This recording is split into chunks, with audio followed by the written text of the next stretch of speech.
Hey, welcome back to Nerdy's Bonsai. Hope you're doing well. Today I want to just do something, take the opportunity to give you guys a little catch up on previous projects and things, waking up and what we got going on right now. The weather's been a little bit awful wind-wise, not so much cold, but just really quite windy. So things I've potted up are probably in the wrong place. Haven't got the order that I normally kind of have when I show you around what I've been doing. But it is a little bit of a mess, but there's some cool things that I kind of, on the turn of flowering and finishing or buds breaking that kind of just look nice. So I thought we'd take this Sunday evening opportunity to have a little wander around, like I say, and show you where we're at. So these little maples here, I'm still not too sure on the variety. They're only a year old from their seed leaves. I spent the whole time in the greenhouse and absolutely loved it. They're all from one tree, although you can see that they've all got slightly different leaves, slightly different bark. All the movement was already in the seedling, as it were. If you look at this one here at the back with the red buds, look at that movement. You couldn't really create that, could you? I'd struggle to, and I've got quite an imagination still. So we've got a seedling Japanese maple now, finally starting to do something for us. That's probably on its third year now. Grown from a seedling from the garden. Quite a nice leaf on that. This here is a kind of crimson leaf Norway maple, Crimson King or whatever sugar maple. I'm not too sure on the exact name of this. Again, it was a seedling I found, but same leaf as a Norway maple, just a nice colour. But that's really starting to push out now. And you can see this one I've mentioned before is a good example of a main trunk and then preemptively growing a new leader. So we can cut all of this off at some point, maybe a year or two from now. There's my yew tree bonsai from nursery stock. One of my first videos. Had a few leaves brown off, but other than that, I think it was really just the cold. I can see the new buds are swelling now on this, so I think that will be all right in a week or two. That will really start pushing out with some sunnier weather. A little bit undecided on this though, while we're on this tree actually. Although I've bent branches around and wired things, there's not really much time been invested into it really. I'm really quite considering the extremities of bopping it off down here, using these buds that we've got here and the rootstock, as it were, and continuing on with something different. There's this fork here of these two, which could be shortened. I've discussed this in other videos before, but we'll put it out to you guys now anyway. Which I don't like the length of those really, so that we could do something there maybe. But there's also a bit of a swelling here in the middle. From certain angles, you don't see it so much from the side, but from the front here, you see a swell here where the fork and these branches have obviously created an inverse taper. So I feel bopping it off, cutting it there, we can start again, have a much smaller tree, because I know I could reduce these roots quite a bit as well. And there's one notable thing on there, there's actually a little one flower on the whole thing, so I think this was a male yew, and there's a flower there, so he's not too unhappy. Now the next thing I'm going to show you is pretty devastating really, so we'll have a negative before the next big positive, and that's my blue cedar air layers. Now I thought this was maybe, they're air layers, the soil mix was a little bit too cold over winter, maybe too much gravel, too much sand. And the fact that they're air layers, and I was kind of mortified that I left them out. I could have brought them in, probably would have been all right. They had good roots on them. I checked them through the summer. Roots were pushing out the pot, as it were. Really nice blue, healthy growth like this other one I've got over here. But yeah, they've consistently just kept dropping needles. I've cleaned them up a few times. I've given up on it now. So we'll just, nature will have to take its course on these. If we see some bud swelling, I think things will be all right, because we've actually stopped dropping needles now. So they're slowed down a little bit, but they generally have a dehydrated look about them. I feel maybe if I had a slightly more bonsai pot aimed mix, it would have been all right. But yeah, again, moving on from those. So we've got our cedar air layers we did in the video probably a month back now. They look great, no issues there. The buds have kind of broke at the top here and started pushing out, as you can see. That one there's a good example. There's new growth coming from there, so that tells us that's actually up to something. And the bottom looks fine as well. So a few more needles browned off on the bottom, but the buds are pushing out, so that's going to be fine. And the Atlas Blue Cedar, again, the odd little needle drop for this time of year, perfectly normal.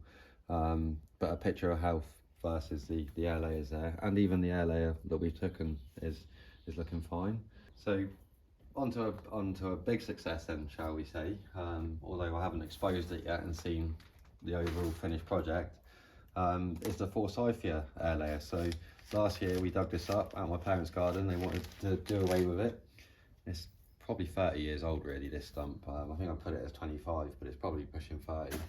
But I didn't want to just cut it down and do away with all this. So we've done an air layer of this really thick part at the top. So it was dug at the start of the year. Mid-year, the air layer was done. I daren't say you could cut this air layer off now. It's just because the flowers are out. We kind of left it to enjoy it. I can already see a nice little, bit of growth going on up here. We can do something with, and it's budding all down the trunk.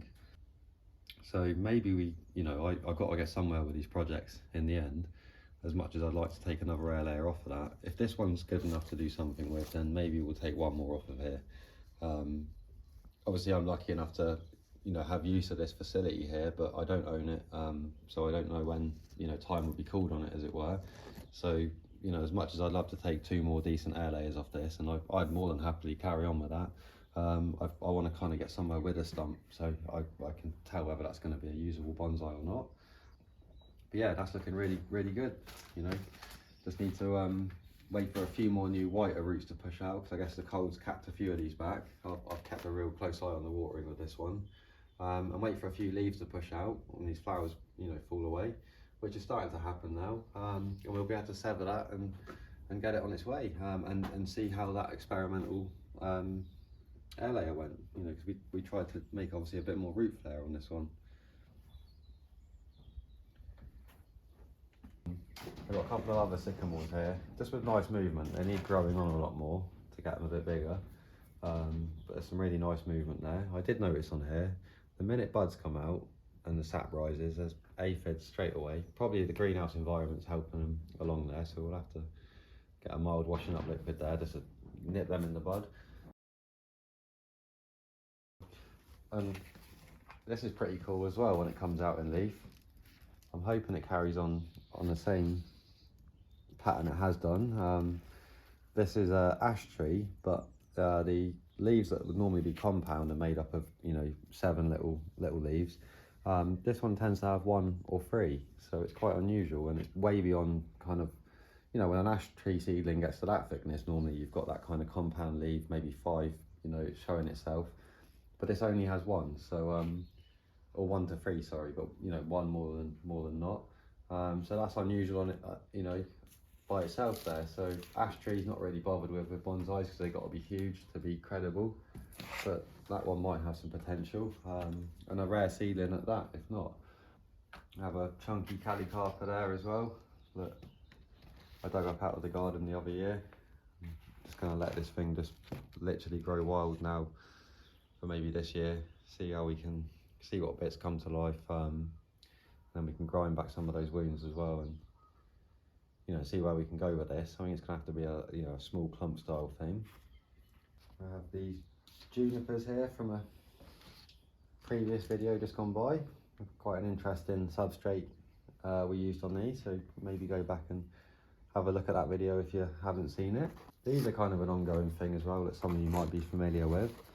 I probably collected these probably a month from now, a year ago.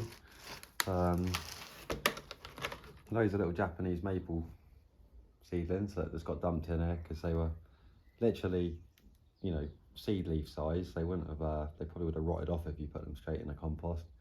But I found this the easiest way of just securing them. Almost you could take cuttings in sphagnum moss if you wanted to, I think, of these.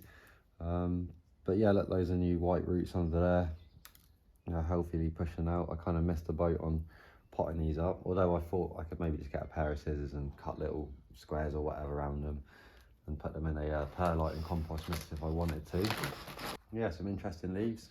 nice mix of colours. If they do present themselves to be very similar, maybe we do a clump style with a handful of these, and anything really special we'll have as an individual. These here had no roots on when I cut them. The birds had ripped the things apart and I didn't have nothing to repair it with me on the wrong side of winter. So I severed the air layers and just stuck them in some moss, and I daren't look in there yet, so we'll just leave them alone. But they are breaking bud now, and these probably look more like the flower buds than the leaf buds alone. But this is actually a pink hawthorn. I found like a local plant, like landlocked in the middle of, no way, I've never noticed it before kind of thing. But really nice pink flower, not quite like the Japanese hawthorn with the white centre, but yeah, really nice colour, not even not wishy-washy or that, and quite vibrant.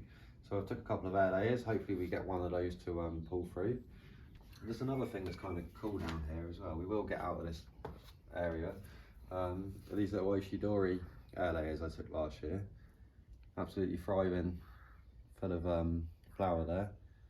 A little bit paler than the actual parent plant, the flowers have come out, but probably just from the stress it's been through. So hopefully they'll leaf out soon and start putting some new roots and growth on. There's a little Kojo no Maya air layer there as well.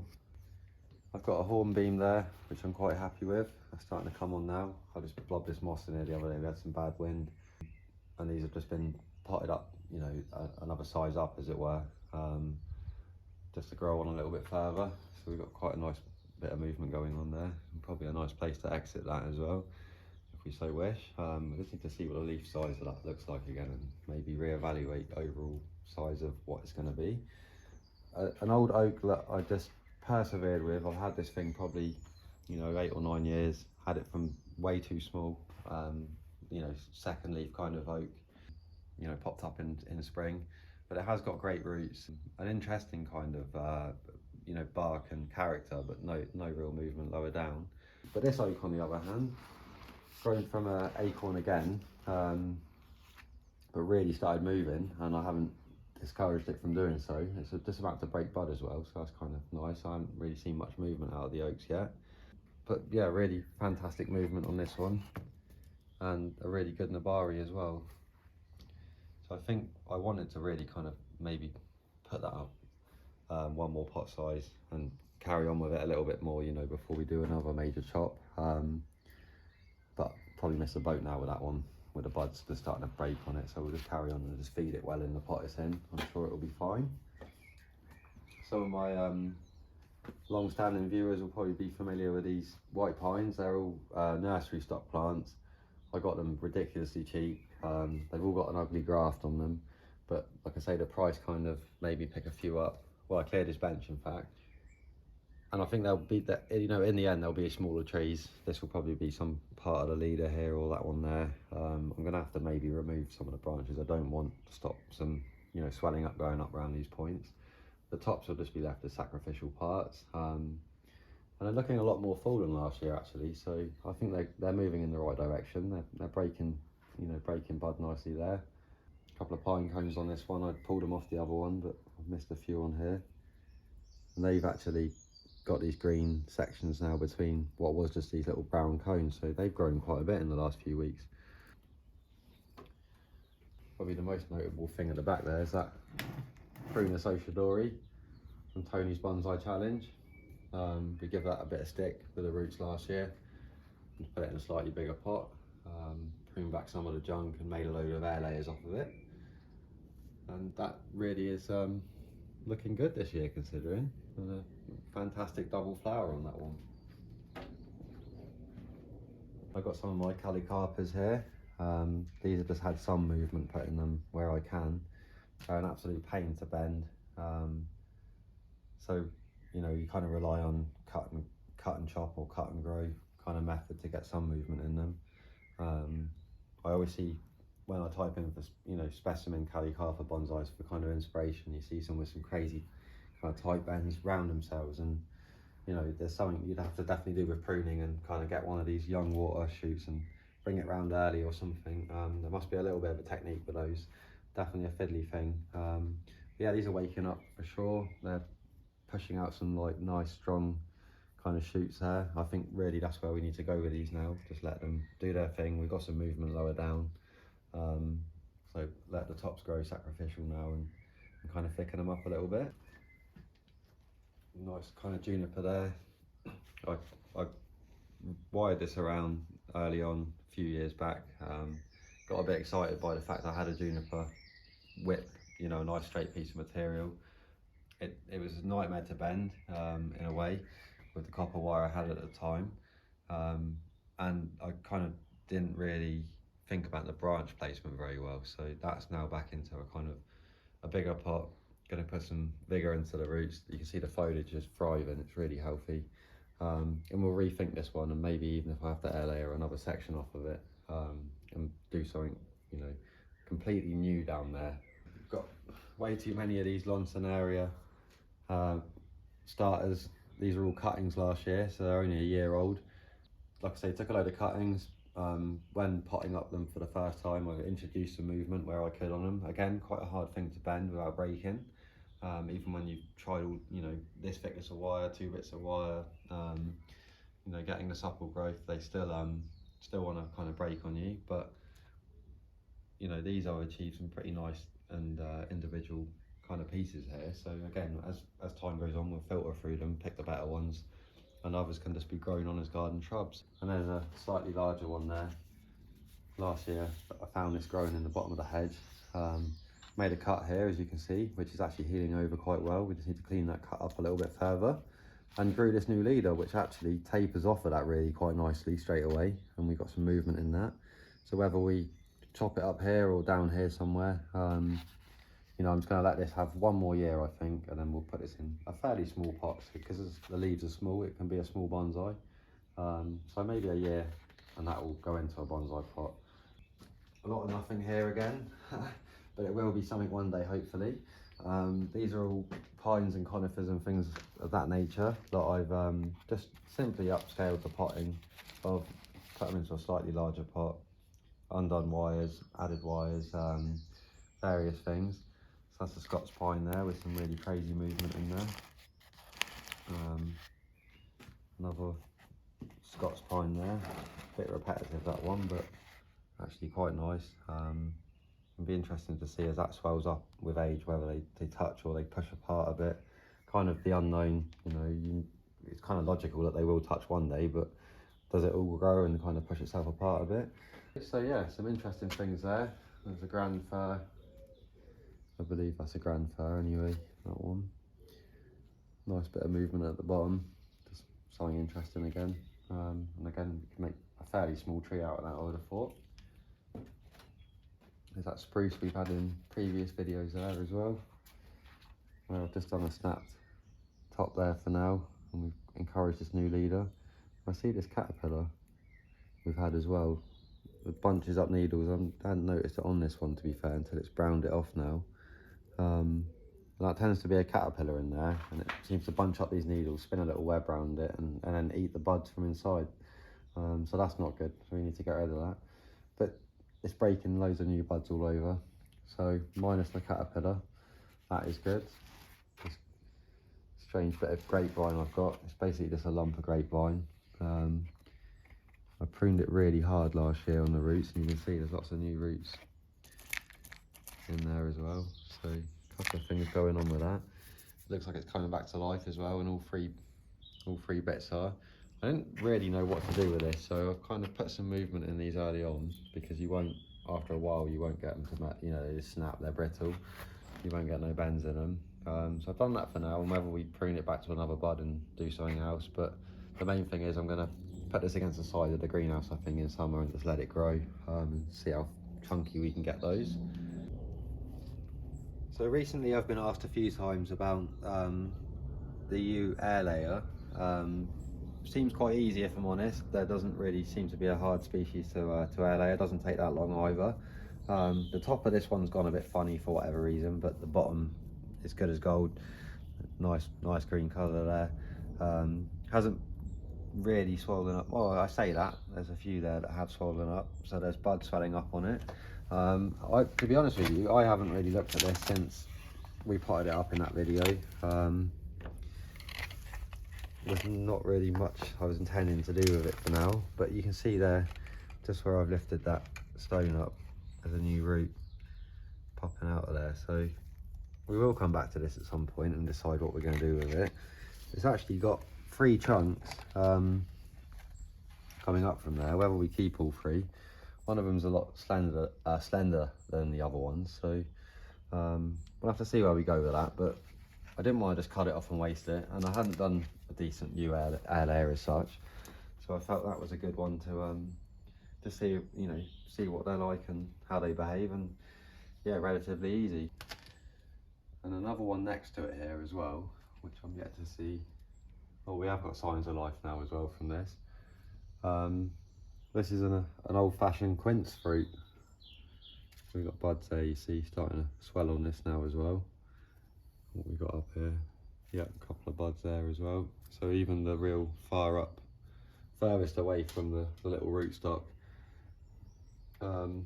it's starting to swell. So it looks like most of that's alive, and that's just sitting in moss still from where I aerated it last summer. So we'll have to have a little look on there, see what's going on with that soon. This is a hawthorn, probably collected 2 years ago now. Quite keen on where this one's going. I just need to grind back this top here, saw that off, and you know, carve it back a little bit. But look at that movement, really quite nice and natural. I wired back last year some branches, you know, as they flushed out as they do on a hawthorn from absolutely everywhere. I selected ones that were kind of useful, just kind of bent them down and out of the way, so we got that initial little bit of movement that's harder to achieve as things thicken up. And as you can see, they've got loads of side shoots now.